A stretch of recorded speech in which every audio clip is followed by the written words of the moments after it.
Fans are criticizing Naoya Inoue's fight against TJ Doheny for lacking the thrill and challenge they were hoping for. Meanwhile, boxing coach Teddy Atlas acknowledges that Naoya Inoue's upcoming fight against TJ Doheny is not against a top-tier opponent, but defends it by stating that it's acceptable.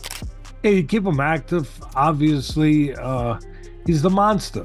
You know, you want to keep him out there. People want to see the monster.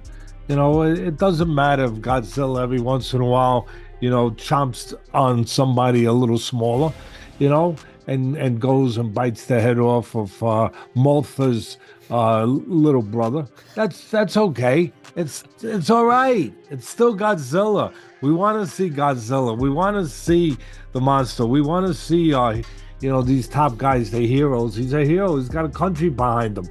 You know, not everyone has a country behind them. Atlas acknowledges that Doheny might not be at his peak anymore, but still considers him a solid fighter who will make the match interesting. He explains that while Doheny may not pose a serious threat like some of Inoue's past opponents, he will bring a level of competitiveness that keeps the fight engaging. Teddy Atlas highlights that Inoue has already faced many of the best fighters out there, so it's understandable that he might need a less demanding fight now. He also emphasizes that Inoue's fight against Doheny is a good opportunity for him to stay active without overexerting himself. Atlas added, even if Inoue is fighting someone less significant, the spectacle of seeing him in action remains valuable. Furthermore, former professional boxer Roy Jones Jr. praises Naoya Inoue, calling him a bad dude. There's another tornado brewing over there in the name of Inoue.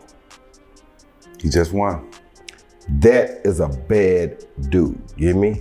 Say what you want, I know he way over there in Japan or whatever he is, but that is a bad dude. You understand me? They don't give him the credit because we don't see him that much. Jones acknowledges that Inoue doesn't get as much attention in the US, partly because he fights in a weight class that lacks high-profile opponents. This limited exposure affects how his talent is perceived on a global scale. Jones added, "The one that we did have, look what he did to him. So he really won pound for pound, but because you don't have the opposition to prove it, I gotta leave him there right now." Jones compared Inoue's situation to a past example where another great fighter had a similar problem. This previous fighter was also considered one of the best but struggled to fully prove it because they didn't have enough strong opponents to fight. It's a bit of a catch-22. Inoue is clearly talented, but without more big fights, it's hard to prove he's the top fighter globally. Reflecting on TJ Doheny's fight with Naoya Inoue, professional boxer Sam Goodman points out the irony that critics are now praising Doheny, even though they previously labeled him as old when Goodman defeated him. You beat TJ quite a while ago now. Yeah, he's fought my leftovers, so it's yeah, when I beat him, you know, I put him down, I made him run all around the ring after I did put him down. And Goodman is frustrated by how some people discredited his victory back then, only to now elevate Doheny's status when another top fighter like Inoue is potentially going to face him. He's confident in his skills and in the path he and his team have chosen, focusing instead on his journey and goals for the future. As Goodman puts it, "I don't care about the opinions of other people. I know what I and my team are about, whatever plans are, and I'll see Naoya at the end of the year." Additionally, while reflecting on Naoya Inoue's bout with Luis Neri, former professional boxer Greg Hackett observed that Inoue initially adjusted to Neri's cautious approach, which then enabled him to adopt a more aggressive strategy and deliver powerful punches. At first, I think he was looking to counter Neri. He was looking for Neri to shoot some shit at him, but Neri was like trying to watch him. He wasn't going out there just firing on him. So Inoue started early. He started firing. But I think he believed that because Neri wasn't throwing back every time, that he was going to get through one of those times and hit him with some hard shit. So if you look at that shot, when Inoue threw that uppercut, he lifted up in the air. He was high up in the air. His right hand was sitting up under his chin.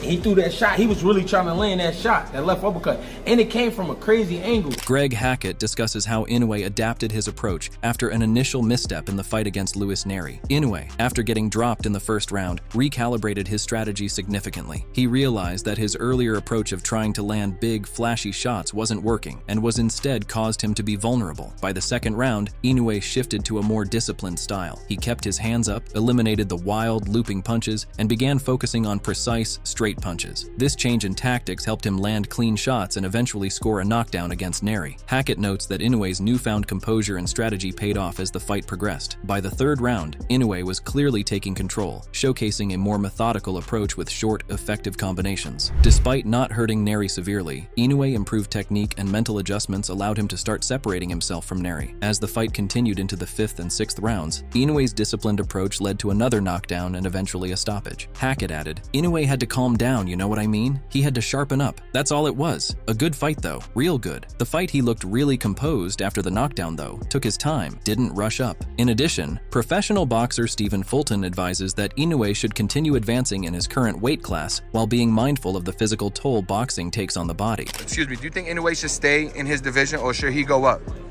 I mean, I'm not sure. Keep climbing that ladder until you can't climb it no more. I mean, I feel like that's how I would do it. Or unless you feel like you're reaching that peak within your body and your age range that you just want. Reflecting on Naoya Inoue's last fight against Luis Neri, Fulton shares his thoughts on the bout, noting that he anticipated Inoue would knock Neri down in the first round. He describes the fight as a strong performance and commends both fighters for their efforts. Fulton added, "Inoue came back and found his rhythm, kept his distance, and let those right hands go." Fulton also reflects on the quality of the bout, emphasizing Inoue's impressive recovery and skill throughout the match. Furthermore, Inoue talks about his achievements as a champion in the 118 and 122-pound divisions and considers moving up to featherweight. 上げるべき時が来たら、そういう案も一つ考えてますし、しっかりとそのフェザー級の体というものになった時に考えますね。When I'm ready to go up to weight and when my body's ready, I will definitely. Naoya Inoue shared his thoughts on evaluating other fighters and what he looks for when assessing their strength. He explains that, in his view, the most crucial factors are an opponent's overall skill set, power, and speed. Inoue emphasizes that these elements play a significant role in determining how strong or impressive a fighter is. For him, it's not just about individual attributes, but how well a fighter combines these traits to present a formidable challenge. He appreciates fighters who excel in these areas because it showcases their true competitive edge and ability. In a tweet on X, a boxing fan voices disappointment about Naoya Inoue's upcoming fight, suggesting that his opponent lacks recognition or a significant reputation. The fan's sentiment reflects frustration that Inoue isn't facing a more prominent or challenging opponent, which might have made for a more impactful or impressive match. Moreover, YouTuber Powcast highlights that while TJ Doheny has fought notable opponents and earned his shot, he faces a formidable challenge against the dominant and skilled Inoue. Conversation altogether. Naoya Inoue will always be a tough opponent against everyone. And that includes TJ Doheny, who has already in an advanced age at 37 years old. Powcast explains why TJ Doheny was selected to fight Inoue instead of other top-ranked contenders. Doheny's recent performances have been noteworthy. He has fought his last 3 bouts in Japan, where he has gained significant recognition and popularity. This exposure in Japan has not only increased his profile, but also earned him respect within the local boxing community. Doheny's ranking is another crucial factor. He's ranked number 2 with the WBO and holds a solid position with the IBF, making him a strong challenger. Powcast added, "Doheny is noted for his recent successes and experience, but faces a tough challenge against the younger and formidable Inoue. Although other fighters like Sam Goodman, the IBF mandatory challenger, and Maru Nakad, a potential WBA mandatory contender, were also high in the rankings, Doheny's recent success and visibility in Japan gave him an edge." The decision to have Doheny fight Inoue seems to be a mix of practical considerations and strategic business choices. His popularity and established presence in Japan made him a compelling choice for this high-profile fight, blending competitive merit with market appeal. In addition, the YouTuber SW Fight Club describes this matchup as a stay-busy fight for Naoya Inoue against TJ Doheny. September in Japan. Remember, a lot of these Japanese cards will go midweek. For me, this is nothing more than a stay-busy fight for Inoue.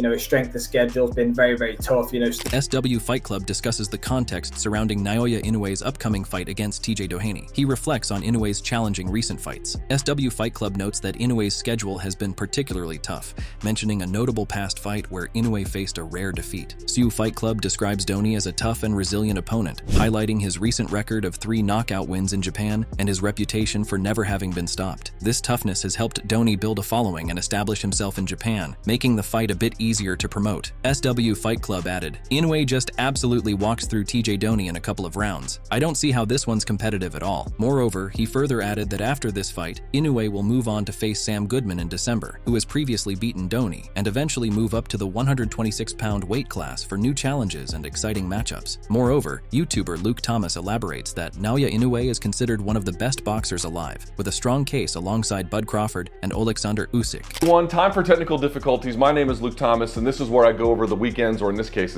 the past few days' best fights. All right.